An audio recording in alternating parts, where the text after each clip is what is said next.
Applications of Gauss law. Let us discuss some applications of Gauss law. The first application is electric field due to an infinitely long, straight, uniformly charged wire. So this is a long, infinitely long, straight charged wire. This wire is uniformly charged. So suppose lambda is the linear charge density of the wire, that is the charge per unit length is lambda. Here we have to consider two things. One is the wire has an axis of symmetry. Okay, what is axis of symmetry? Suppose OP is the radial vector. This is the radial vector. So if you rotate the radial vector OP, if we rotate it, the points P, P dash, P double dash, etc. are equivalent position. Since the radial vector is constant, so if you rotate this radial vector, then all the positions P, P dash, P double dash or any position on the circumference is equivalent. Okay. So if this wire has an axis of symmetry, then at every point the electric field are same.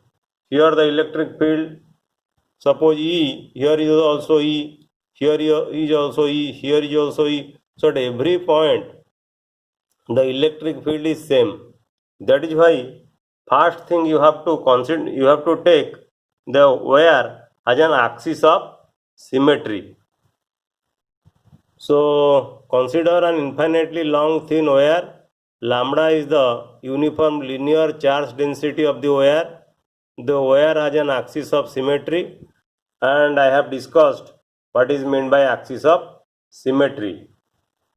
The second important point is that the direction of the electric field at every point must be radial. Okay, that means the electric field is along the radius vector, and if lambda is greater than 0 or the direction of the electric field is outward, if lambda is greater than 0, or you may say the charge is for positive charge, lambda is greater than 0. Similarly, the direction of electric field is inward. If lambda is less than 0, that is we take the charge as negative. So consider a pair of line elements P1 and P2 of the wire. Okay. So look to this figure.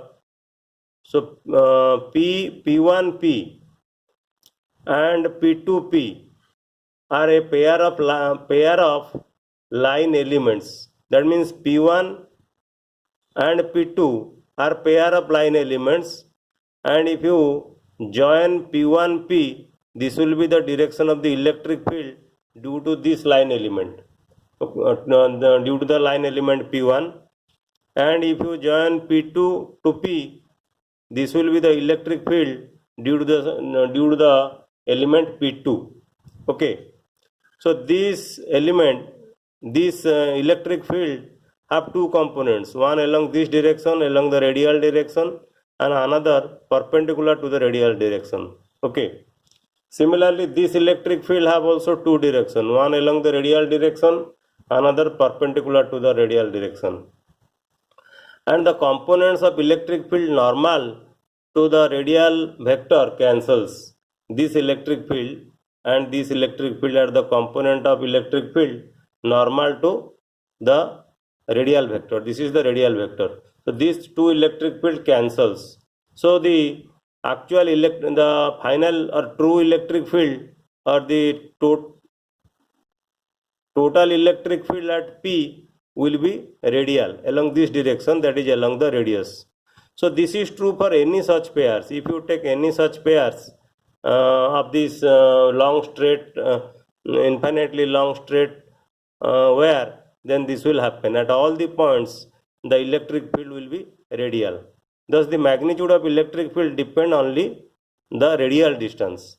So it is very important to know that in case of a long straight wire, the magnitude of electric field at any point depends upon this radial distance. Now let us see how we apply Gauss law. How we apply Gauss law in case of this long straight wire to calculate the total electric field or the electric field. You imagine a Gaussian cylinder. Okay, this is a Gaussian cylinder which encloses this long straight wire. Okay, and the radius of this Gaussian cylinder is r. Okay, and the length of this Gaussian cylinder is L. Okay, so imagine a cylindrical Gaussian surface. Since the electric field is radial, flux through the two ends of the cylindrical Gaussian surface is 0. Okay, the field is radial. You see the direction of the electric field here in this surface. Okay, in this surface, this is the direction of the aerial vector. If you take a small area, this is the direction of the aerial vector, and this is the direction of the electric field. This is the direction of the electric field. So the angle between the electric field and the aerial vector is equal to 90 degree. So the flux through this surface is equal to 0. Similarly, the flux through this surface is also equal to 0. That means the flux through the two ends of the cylindrical Gaussian surface is 0. Okay. So surface area of the curved part, if this is the curved part of this cylinder, then the surface area of the curved part is equal to twice pi RL, where L is the length of the cylinder and R is the radius of the cylinder. And for the curved path, the flux is not equal to 0, because this is the direction of the electric field. You see, this is the direction of the electric field and this is also the direction of the aerial vector. So the angle between the field vector and the area vector is equal to 0 degree. So along this, in the curved surface, the electric field is not equal to 0. What will be the flux through the curved surface? Flux through the curved surface phi will be equal to dot product of electric field and the area vector. And since the angle between them is equal to 0, it is only the product of field and area. So product of area is equal to 2 pi RL. But lambda is equal to Q by L. The linear charge density lambda is equal to Q by L. So Q is equal to lambda L. Okay.